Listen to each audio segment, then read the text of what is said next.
Assalamualaikum warahmatullahi wabarakatuh. Para pemirsa yang dimuliakan Allah Subhanahu wa Ta'ala,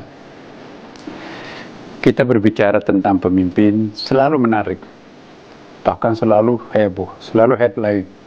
Karena memang kepemimpinan itu mendapatkan banyak sekali perhatian, sebab menyangkut masalah pucuk kepemimpinan.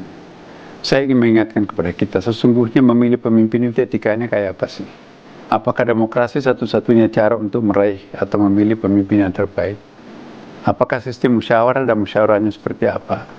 Ataukah seperti di sistem kerajaan turun-temurun? Atau apakah seperti dipilih oleh parlemen seperti beberapa tempat?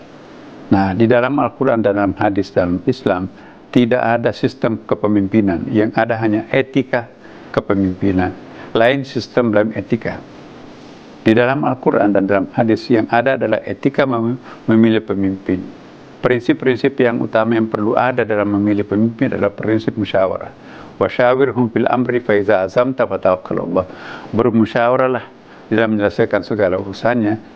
Nah, kalau sudah bermusyawarah, melakukan ikhtiar yang terbaik, serahkan kepada Allah. Allah nanti akan mengatur segalanya. Alhamdulillah negara kita Indonesia ini menganut sistem Pancasila.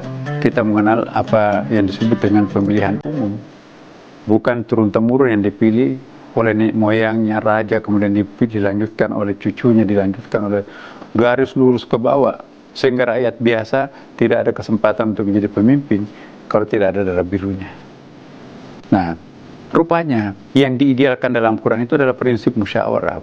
Nah, kita lebih Qurani sebetulnya daripada sistem pemerintahan yang dipimpin oleh kerajaan. Karena raja itu kan terbatas, apalagi kalau perempuan.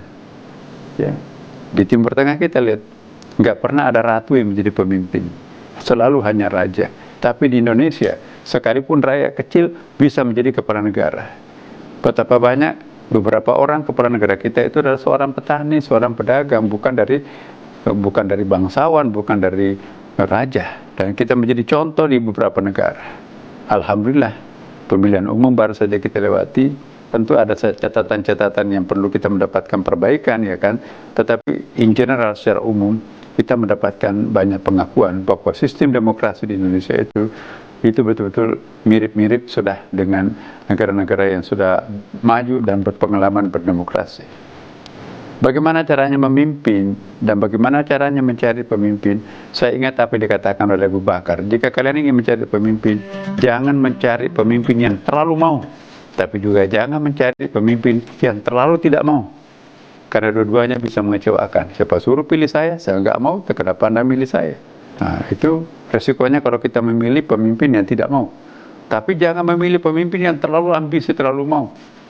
Biasanya orang promosikan diri itu punya kelemahan besar.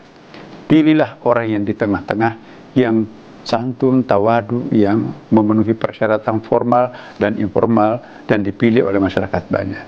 Inilah yang kita terapkan di Indonesia. Sehebat apapun ambisinya orang, kalau nggak ada yang milih, nggak bisa kan? Nah, inilah saya kira kebanggaan kita sebagai negara demokrasi, terutama kita sebagai negara mayoritas umat Islamnya, kitalah yang paling ke depan menciptakan demokrasi ini. Terima kasih. Assalamualaikum warahmatullahi wabarakatuh.